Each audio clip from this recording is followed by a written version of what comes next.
வணக்கங்க. ஸ்ரீ கிருஷ்ண ஜோதி நிலையத்திலிருந்து ஈரோடு ஜோதிடர் முனியாண்டி. 19/2/2026 பிறக்கக்கூடிய குழந்தையின் ஜாதக பலன்கள் என்னங்கிறத பார்த்தலாம். குழந்தை பிறக்கிறது வியாழக்கிழமைங்க. அதாவது விசுவாவசு வருடம் மாசி மாதம் 7ஆம் தேதி குழந்தை பிறக்கக்கூடிய அமைப்பு. ஓடிட்டு இருக்க நட்சத்திரம் பார்த்தீங்கன்னா பூரட்டாதி நட்சத்திரம் ஓடிட்டு இருக்குதுங்க.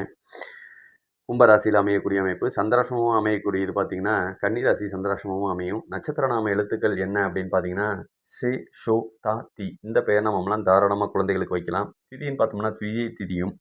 யோகம் பார்த்தீங்கன்னா சித்த யோகமும், கரணம் பார்த்தீங்கன்னா கௌளவ கரணமும் ஓடிட்டு இருக்கக்கூடிய அமைப்பு. ஆட்சி நீச்ச கிரகங்கள் எதுவும் இல்லை. உச்சக்கிரகம்னு பார்த்தா செவ்வாய் தான் இருக்கிறாருங்க. பஞ்சபட்சின்னு பார்க்கும்போது மயில் தான் ஓடிட்டு இருக்குதுங்க. குபேர புள்ளின்னு பார்த்தோம்னா கேட்ட நட்சத்திரம் 4 விருச்சக ராசியிலையும், அதிர்ஷ்ட புள்ளின்னு பார்த்தோம்னா கேட்ட நட்சத்திரம் 1 அதுவும் விருச்சக ராசி தான். துரதிர்ஷ்ட புள்ளியும் என்னன்னு பார்த்தோம்னா அதுவும் கேட்ட நட்சத்திரம் 1 விருச்சக ராசியில் அமையக்கூடிய அமைப்பு. பூரட்டாதி நட்சத்திரத்தில் பிறக்கக்கூடிய குழந்தைக்கு எடுத்தவனையும் குரு தான் தசாபுத்தி நடத்துவாங்க. குரு தசைன்னு பார்த்தீங்கன்னா ஒரு 16 வருஷம் நடக்கும்.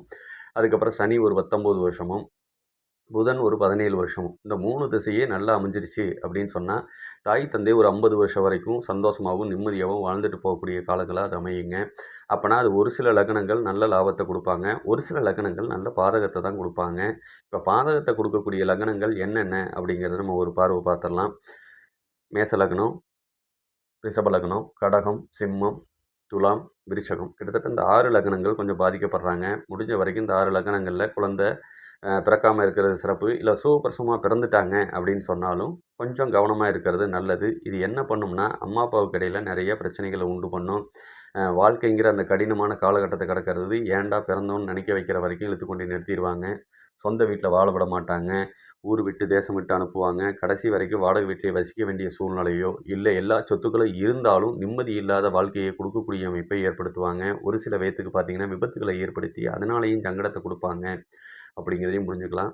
முடிஞ்ச வரைக்கும் நாங்கள் பெரிய வீடியோவில் எல்லா விஷயத்தையும் கொஞ்சம் தெளிவாக தான் சொல்லியிருக்கேன். ஒரு ஆண் குழந்தை பிறந்தா எப்படி, பெண் குழந்தை பிறந்தா எப்படி அப்படின்னு.